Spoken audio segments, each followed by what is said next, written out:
What's up, YouTube? It's the Shepherds again, and today I'm cooking another banquet meal.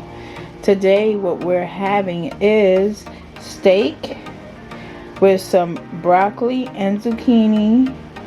The broccoli is basically for Amina because she likes that the most.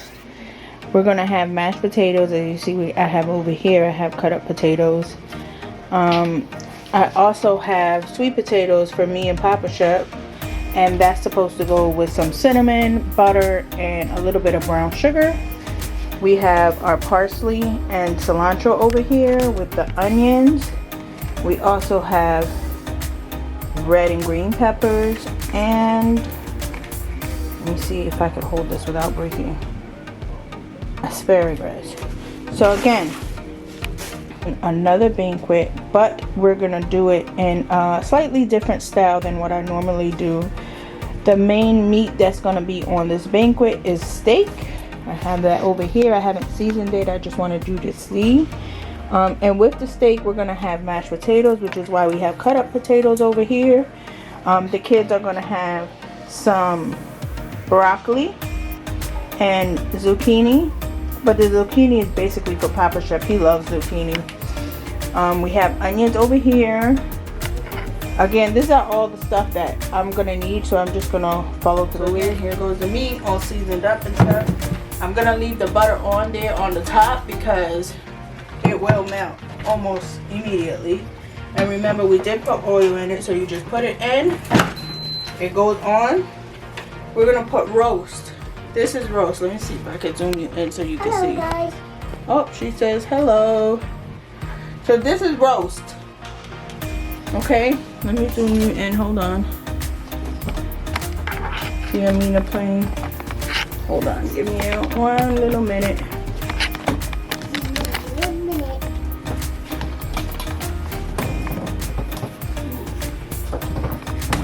Trying. Hold on, give me a minute. Don't put it in the sink.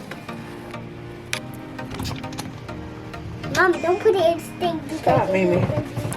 Alright guys, so I'm back, and I did put I put the meat in already, as you can see. Oh well, you can't see, but I put the meat in already. This is on. So what I'm basically going to do, let me bring it out again.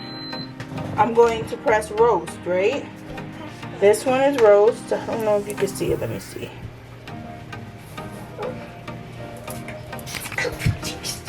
Oh, I'm sorry. Alright, so anyways, this is roast, so we're going to press roast. It says 180, but you could change it, so I press this temperature up, and I like to bring it all the way up to its max. So its max is 400. Then we're going to put the time, because 18 is not correct. This is what it has. It has 18. I wish I could let you see it. Let me see. Well, that's what we have.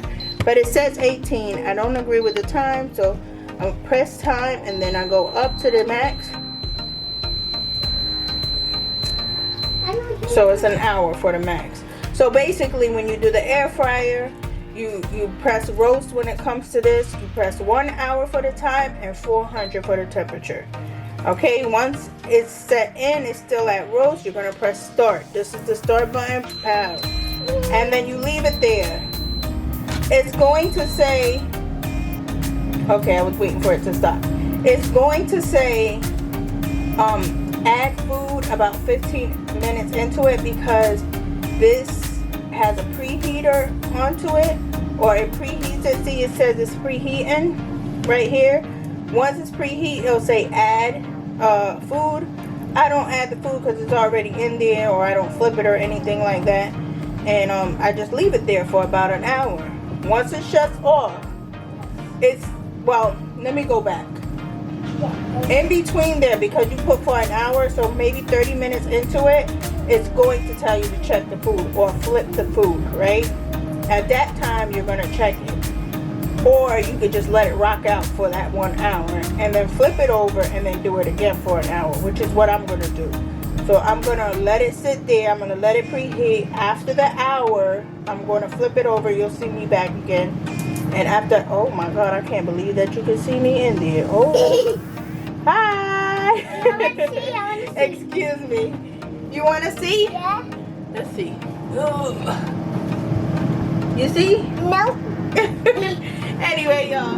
All right, guys. So now I'm moving on to the potato. I have water in the potato pot. I also have some salt in it. What I'm gonna do is I'm just gonna boil this. So I'm gonna turn on the oven because that's how our oven works. But y'all know what it is, right? So we're gonna put the oil on, put it on. I put it on medium heat. Who don't know how to cook mashed potatoes, right? So I'm gonna let that cook out, and once that cooks, it should take about 10 minutes for these potatoes. Cover it with the lid. Go like this. Make sure you have like a little air coming in and out of it, or a space of air, right? Because then it's gonna overflow, right? So then after we do that, the vegetables is gonna be the last thing we cook because they cook so easily. It only takes about 3 minutes, maybe 5 at max. And honestly speaking, I think 5 is way too much of a time. You'll see how long it takes to cook the vegetables. But I'll be back when it's time to turn the steak and when it's time to mash up the potatoes. I'm going to show you what's going to go on there. Oh, also I wanted to show you the rest of the butter that I have left over from adding it to the steak. I'm going to add that on there. Now I know you're going to be like, ooh, that's a lot of butter. No, it's not, because when you drain it, it's going to be just the right amount. And you're going to actually, in my opinion, I use more than that because I like to see that my butter has, my mashed potatoes taste really moist. Or, you know, it's just different, y'all. It's just completely different when you add a little bit more butter than usual. So for this family, we add 2 sticks of butter in it, and then we add lactose milk in it because everybody here is lactose intolerant. And then you can add, it's optional, you can add garlic powder, pepper, and a little bit more salt. But you should taste the mashed potatoes before you add salt because you already put salt in the water. So yeah, so that's optional. Everything that I do here is optional. You do it to what your body can consume, because obviously if you're diabetic, there's certain things that you can't do, so you just have to tweak it a little bit for yourself, you know. But yeah, see you when it's time to mash the potatoes, because the potatoes is going to be done way before the steak. But I'm going to show you my method of how to keep the potatoes warm while we're waiting for the rest of the food to be cooked. See you there.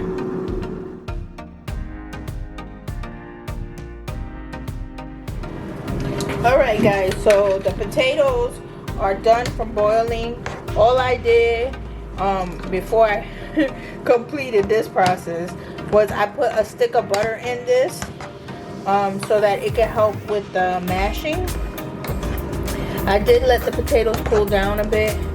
I don't know if you can see it in the camera, but the potatoes are on, the butter is there. I don't know if you can see it. Those little white spots is the butter.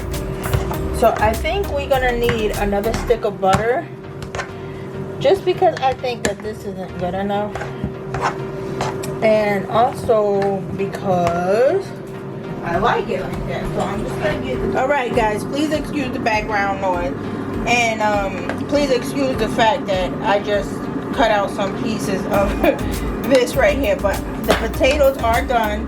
I strained out the water, or took out the water, and I added 1 stick of butter into the pan, and I am currently mashing it up.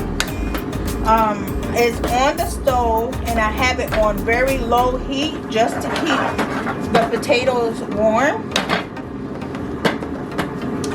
But at this moment, after I mix in the butter as much as I can for the moment, then I'm going to add about maybe 4 to 8 ounces of milk in it.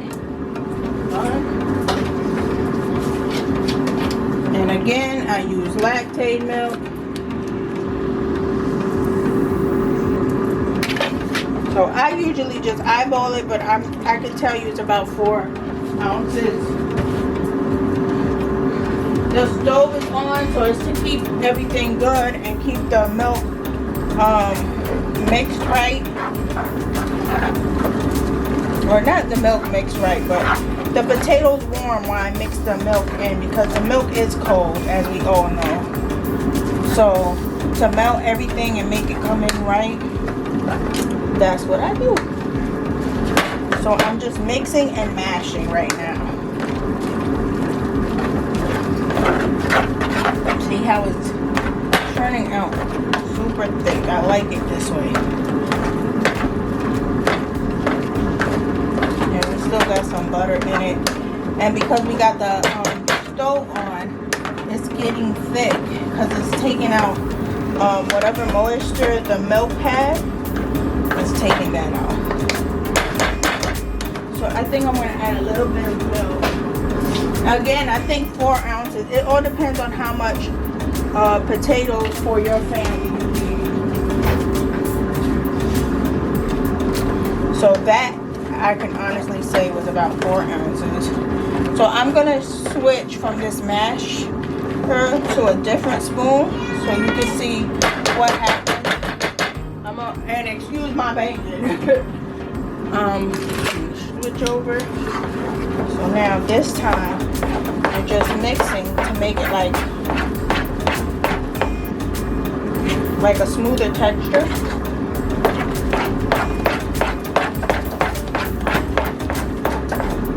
And this is the same thing you do. Like if you have any leftovers the following day, if you have some leftovers the following day, all you gotta do is add a little bit of milk, like literally a little bit, just to loosen it up. Put it on the stove with low heat and mix away and you'll be done.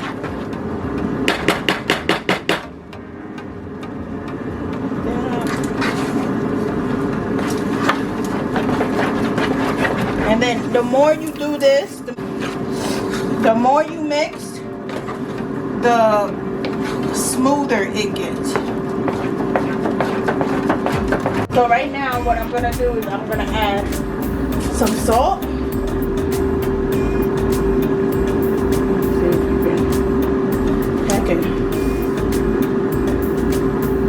Pink Himalayan salt. Again, like I said, you're gonna do it to taste, because you don't want salty mashed potatoes, right? And then I'm gonna add some pepper. I put up my ingredients, y'all. I'm so sorry because I put it away. I shouldn't have. Some pepper in. Just add a little bit. Because my kids are picky, so if they see it, they're gonna act foolish when they want to.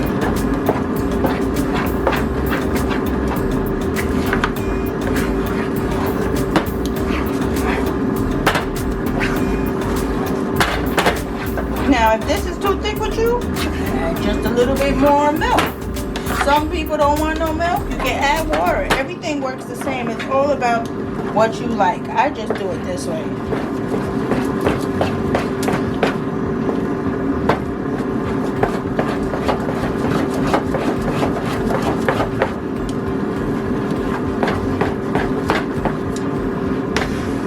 And I think this is about done, y'all.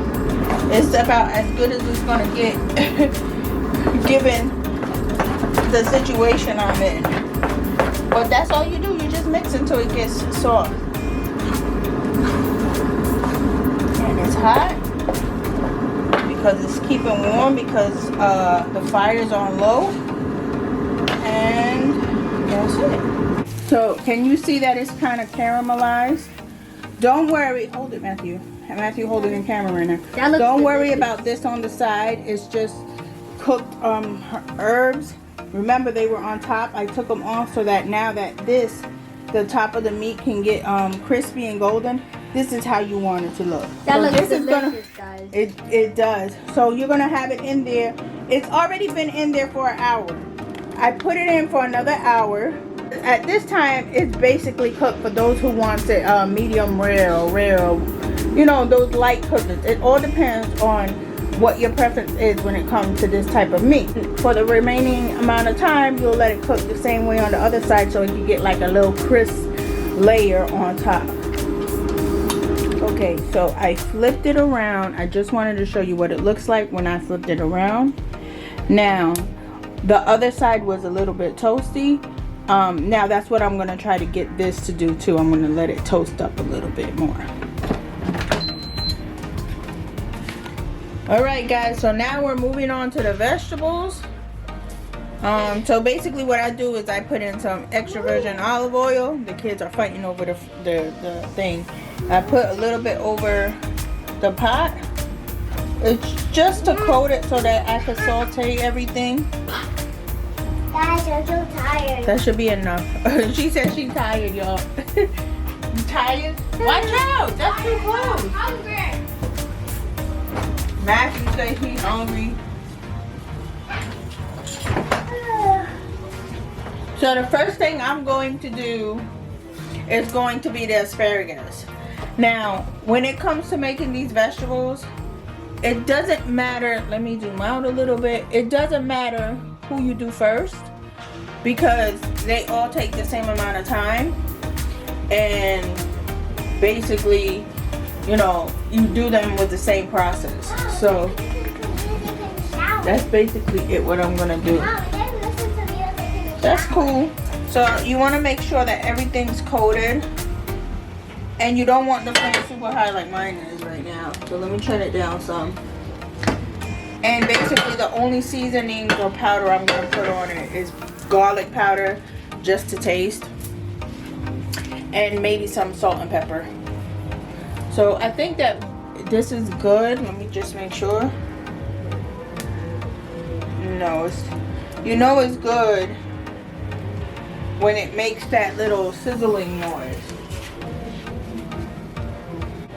So again, like I said, the asparagus is the first thing that I'm going to cook.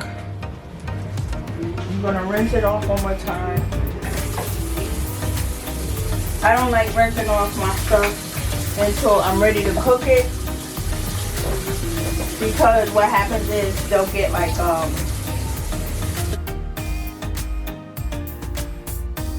don't know how you say it in English or in Spanish.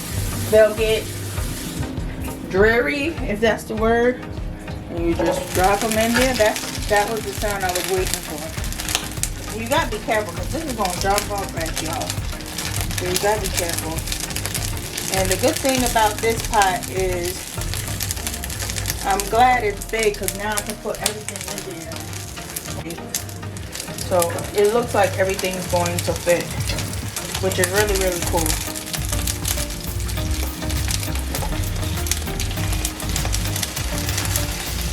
Okay, and then you leave it like this. It's 9:12. It don't take too long. Leave it like this. Cover it.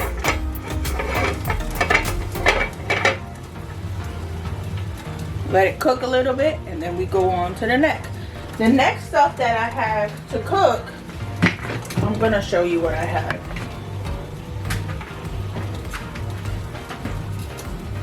It's this. We got celery here and broccoli, and I'm gonna cook both of them in the pot. This same pot, I'm just gonna take out the asparagus and cook this, and then I should be done in like 10 minutes. You see how on one side it's getting like really, really green, like a bright green? That's good. That's what you want, it to get into a bright green. It doesn't take that long to cook the asparagus because the asparagus cooks really, really, really fast. If you cook it too much, it's gonna be too soggy. If you don't cook it enough, it's gonna be like a starchy flavor, I guess you would say. And you don't want that. You want it to be cooked good, just on point. So this is almost done. See, it's only been about a minute. I'm gonna put some garlic powder so it can start taking the flavor of the garlic since it's already like it's opening up. Sprinkle a little bit of garlic powder on it.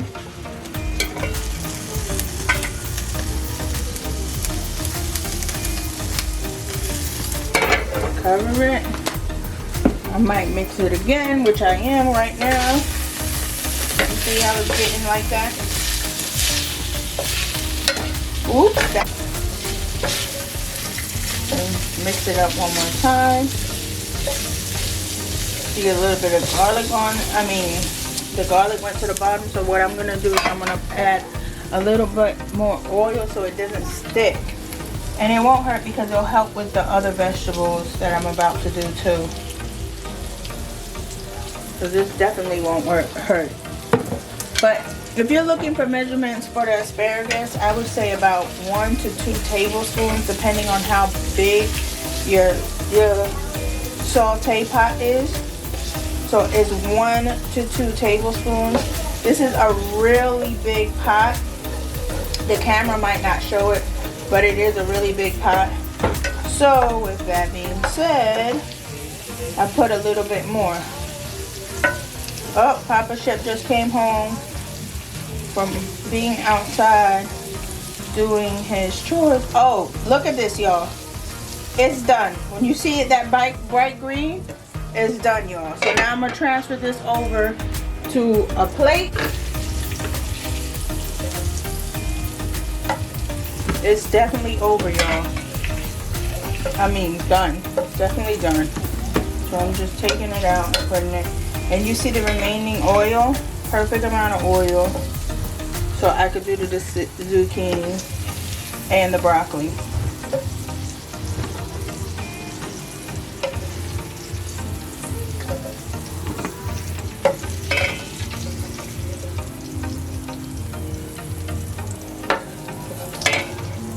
And I'm gonna leave the garlic powder in there because that's gonna give the zucchini and garlic flavor as well.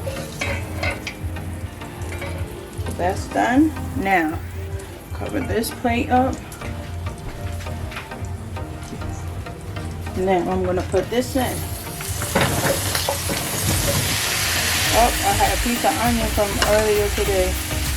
Get on that. That's what that is, just a piece of onion. So this stuff, it looks like a lot in this saute pan, but it's gonna really shrink. So don't fret, if that's the right word. I hate that. Have that ever stuck to you? The vegetables ever stuck together on y'all? Let me know in the comments below, please. I'll put this over here. Oh, look. Okay, so for these, because they require to be steamed a little bit, because we have a little bit of oil in the bottom, that's cool. But I am going to put, I know y'all like, how do you not burn yourself? Man, I don't even know half the time with this. I don't even know. But I did used to go to culinary school, and my culinary teacher, he was like, that's how you know you're a real chef, when you don't burn yourself. You're not scared of getting burnt. I don't know. I don't know when that happens for me. It just happens. So anyways, here goes that. And everything is moving because it's oiled. And I'm going to add just a tad bit of water. Let me show you.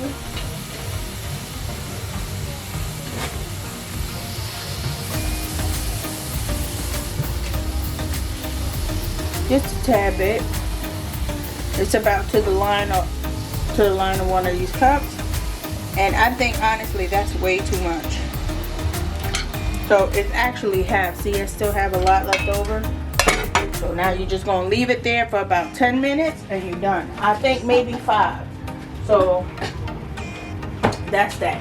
Now I have to be honest with you. I said I was gonna do some potatoes, some sweet potatoes.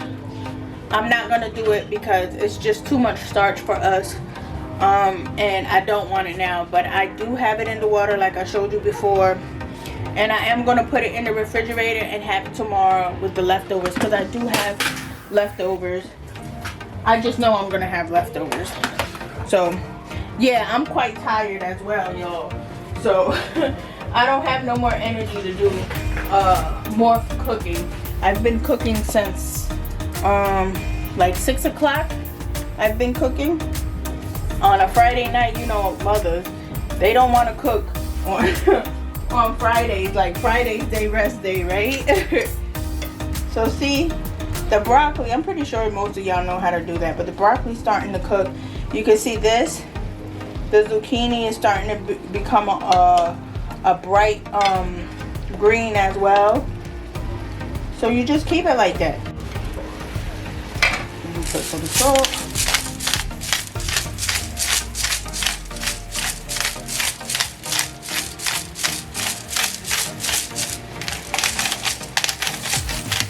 Already, if you can hear Papa Chef, he's gonna be like, "Oh, that's how you get married, Sandy.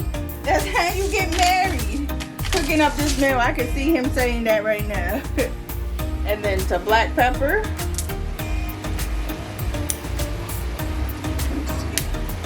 There we go. Just add a little bit of black pepper. It's just to give it a little oomph.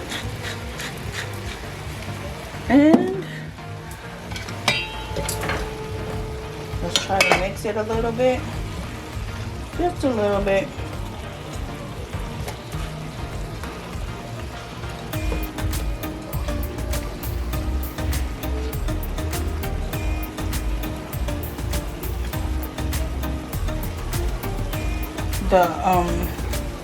See the asparagus is starting to turn green. It's almost done, y'all. I'm thinking I'm gonna put a little bit more salt for this side of it,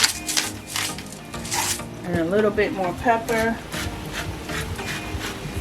and then top.